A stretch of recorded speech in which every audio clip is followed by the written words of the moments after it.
les charges qui avaient été retenues contre René Capain-Bassène et confirmé la peine de prison à perpétuité. Omar Rampoy Bodjan s'en sort mieux. Il est acquitté des faits d'assassinat, de tentative d'assassinat et de complicité de meurtre, de quoi réjouir son avocat, Maître Gabisso. Assemblée nationale, suppression du Conseil économique, social et environnemental et du Haut Conseil des collectivités territoriales. Le processus est lancé. Les députés en session extraordinaire convoqués par le président de la République ont commencé le job ce matin. Les présidents des groupes parlementaires qui vont se réunir devront en principe s'entendre sur les dates de l'examen du projet de loi en commission technique et en plénière. Relations, médias, pouvoir, les jeunes reporters rétablissent la vérité. Il n'a jamais été question pour eux d'engager un bras de fer avec les patrons de presse. Migui Maram Ndiaye, président de la Convention des jeunes reporters, fait savoir qu'ils ont même plaidé la cause des patrons lors de leur face-à-face avec le président. Et enfin, cette visite du chef du gouvernement du Royaume d'Espagne, Pedro Sanchez, en visite de travail au Sénégal, a signé plusieurs accords avec le président Bassirou Diomaye Faye. La migration irrégulière était au cœur de ces échanges. Les deux chefs d'État ont également abordé la question du Sahel et de la Palestine. Voilà pour les titres. Le développement, c'est dans un instant.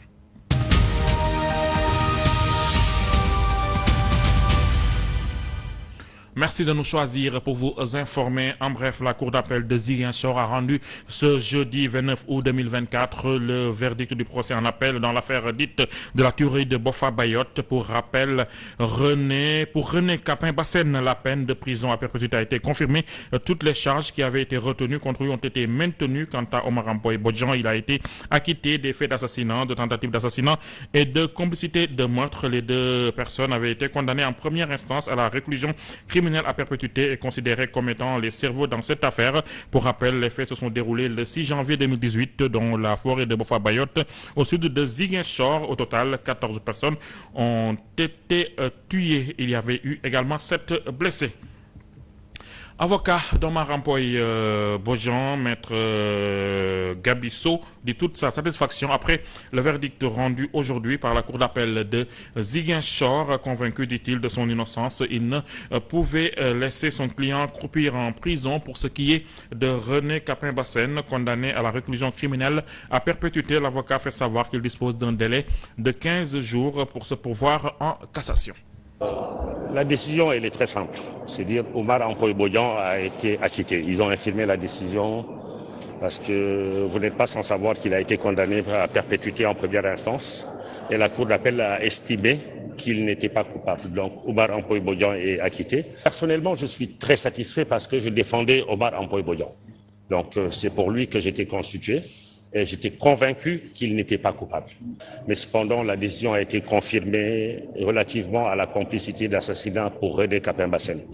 Et la peine de réclusion criminelle à perpétuité a été confirmée également.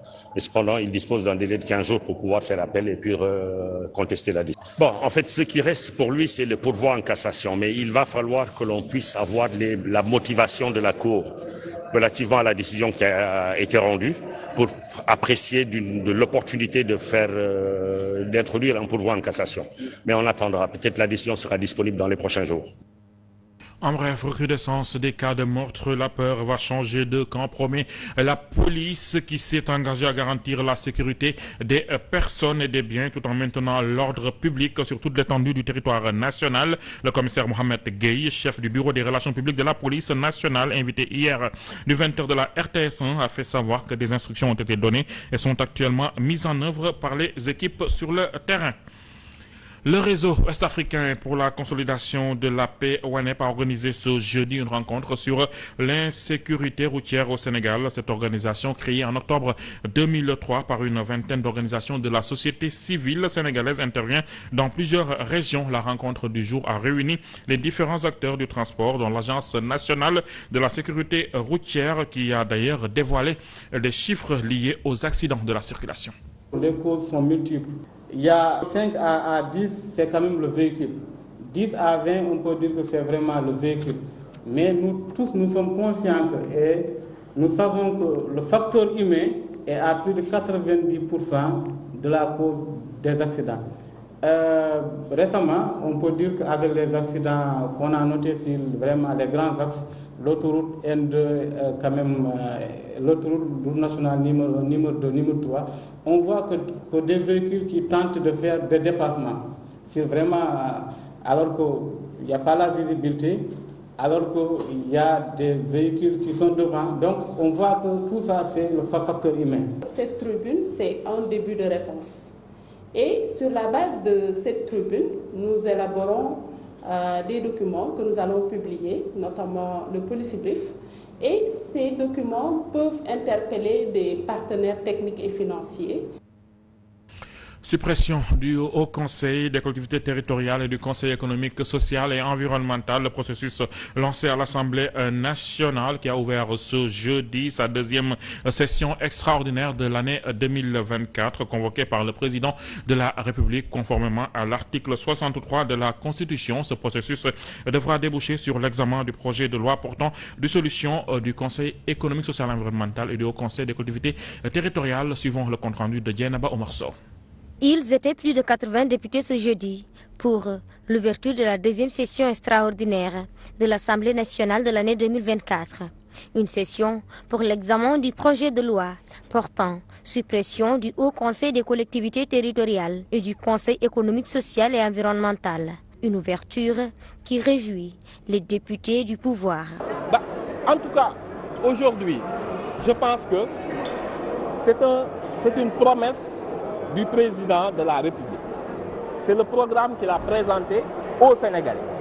Donc il n'y a rien, il ne devrait y avoir rien d'exceptionnel à ce qu'aujourd'hui le président demande la suppression de ces deux institutions-là parce que c'était dans le programme. En présence massive lors de cette session, les députés de Benno Bokk Yakaar comptent exprimer leur position le jour du vote. La présence des députés, c'est une obligation. Un député, quand il y a une session, doit être présent. Donc la présence ne se fait pas à l'aune de tel ou tel sujet. Un député, comme nous autres en tout cas, ce qui nous amène, c'est quel que soit le sujet, nous soyons présents. De voter ou de voter contre ou de voter oui, et on saura ça, Inch'Allah. Face à cette situation, le député de Taxawu Sénégal, Abba Mbaye, déplore une instabilité des institutions notée au Sénégal. Une démocratie, c'est une démocratie qui a une stabilité institutionnelle. Le pragmatisme institutionnel, c'est l'intangibilité des institutions. Aujourd'hui, il est important qu'on dise qu'on ne peut pas continuer à chaque régime ces institutions, à chaque pouvoir ces institutions. Je pense que ce n'est pas acceptable. Le moment est venu dans ce pays-là qu'on puisse discuter, qu'on puisse échanger pour avoir définitivement les institutions que nous voulons pour la démocratie sénégalaise. Après cet acte, les parlementaires procéderont au vote dans les jours à venir pour définir le sort de ces deux institutions, à savoir le Haut Conseil des collectivités territoriales et le Conseil économique, social et environnemental. En bref, le cadre d'analyse prospective et stratégique réagit aux démissions de certains membres de Taxawu Sénégal tout en exprimant ses regrets face à ces départs.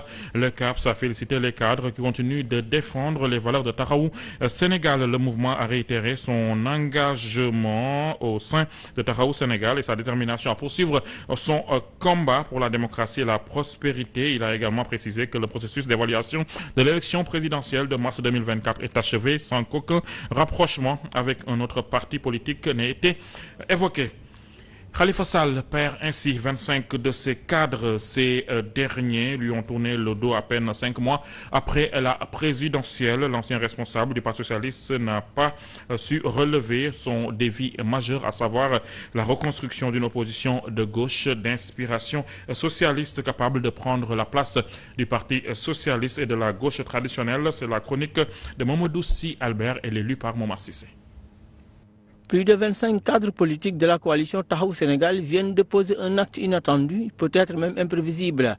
Ils ont décidé de quitter les rangs de la mouvance de Khalifa Sall après sa lourde défaite à l'issue de la présidentielle de mars 2024.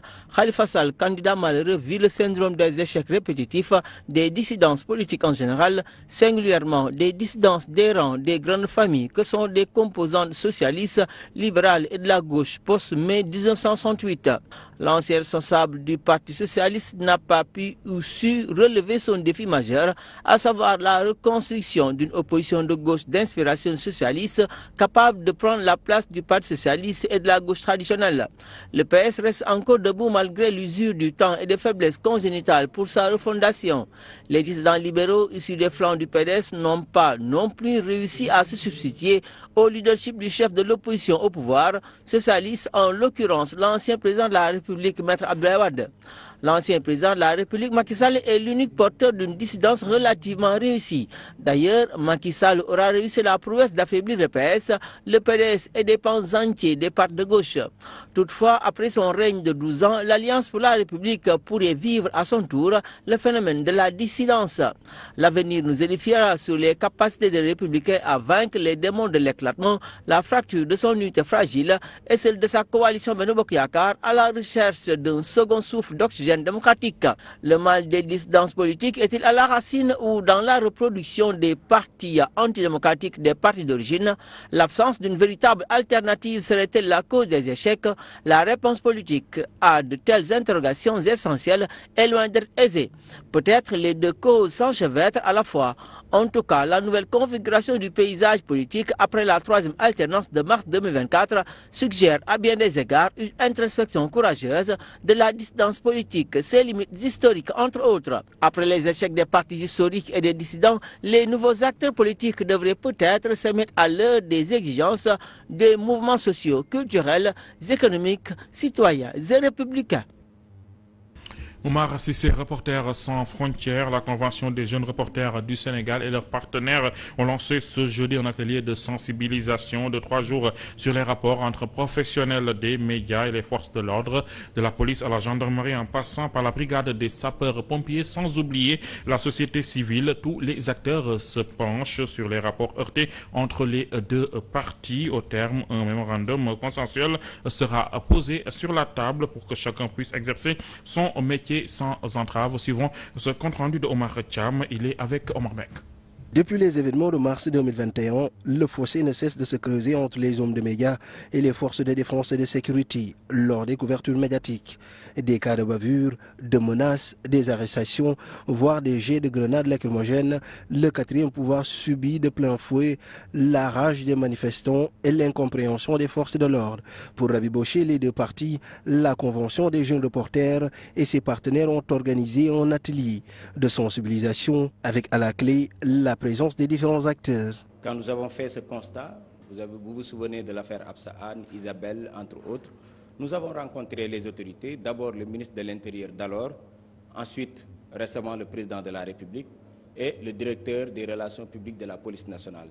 C'était pour voir comment améliorer les relations sur le terrain. Au terme de ces 72 heures d'échange, un mémorandum sera posé sur la table. Objectif, rappeler à toutes et tous les dispositions qui régissent l'activité de leur fonction professionnelle. La police va prendre la parole pour parler des difficultés rencontrées sur le terrain, souvent à cause des professionnels des médias. Les professionnels des médias également vont faire pareil. Et à l'issue, certainement, un mémorandum sera signé entre les parties pour qu'il n'y ait plus de relations tendues sur le terrain.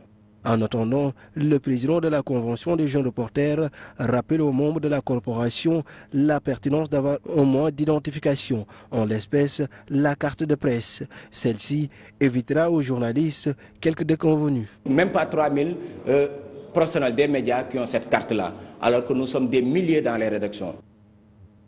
Depuis le bras de fer entre l'État du Sénégal et le patronat de presse, la Convention des jeunes reporters n'a pipé mot de qu'on prétendait qu'il y avait friction entre les jeunes reporters et leurs employeurs. Il n'en est rien. Selon le président de la Convention des jeunes reporters, Migui Maram Ndiaye, fait savoir qu'ils ont privilégié le dialogue et leur rencontre avec le président de la République leur a permis de plaider la cause du patronat.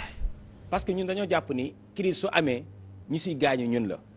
Puisque nous ñoo ci gaañu jarul ñun ñuy dugg ci benn xeex pour le moment lu gën mooy ñu dox tànku jàmm parce que ñun médiateur lañ taxawee jamono ji ma ak yow di dox jàmm pour que patronat ak état jàmm am seen diggante. Rassurez-vous, il n'y a pas de divergence entre les reporters et le patronat parce que nous, notre rôle maintenant, c'est de se positionner comme des médiateurs dans cette crise-là. parce que nous serons les victimes quand il y aura des difficultés dans les entreprises de presse. C'est ce que nous avons compris, c'est pourquoi nous avons opté le silence dans un premier temps, mais on était en train de poser des actes. On a rencontré pas mal de personnalités pour voir comment améliorer ces relations-là entre les autorités étatiques et le patronat. Donc notre appel, c'est d'inviter les deux parties à s'asseoir autour d'une table pour discuter. Quand on était avec le président de la République, nous avons plaidé pour une fiscalité adaptée au secteur des médias. Ça, on parlait au nom du patronat. Donc nous sommes... il y a eu des discussions. Parce qu'à l'issue de notre rencontre avec le président de la République, le premier acte que nous avons fait, c'est de rencontrer le patronat pour faire le compte-rendu. Donc il n'y a pas de problème entre les reporters et le patronat. Sur demande de l'écosystème sénégalais de normalisation, l'écosystème des entrepreneurs, de l'association plutôt sénégalaise de normalisation, l'écosystème des entrepreneurs numériques veut se conformer aux exigences de la tutelle à travers la Startup Act. Tous les acteurs veulent faire profiter au pays les avantages du numérique. Ils ont jusqu'à décembre pour se conformer. Aujourd'hui, on a appelé tout l'écosystème start-up du Sénégal afin qu'on puisse discuter, échanger, débattre autour d'une proposition faite par l'Association sénégalaise de normalisation sur le label. Au terme de cette rencontre, avoir un document consolidé que nous irons porter auprès du président de la République, Monsieur le Président Bassirou Diomaye Diakhar Faye, ainsi que auprès du ministre de tutelle, Monsieur Alioune Sall. Il faut savoir que la loi nous demande que le processus de labellisation soit homologué par décret du président. Donc aujourd'hui, cet atelier permet de montrer au président que c'est la décision non pas de Sénégal Connect Startup, non pas de l'ASN, mais de tout l'écosystème startup, des startups elles-mêmes, des équipementiers, des partenaires techniques et financiers, pour avoir un document qui correspond à tous.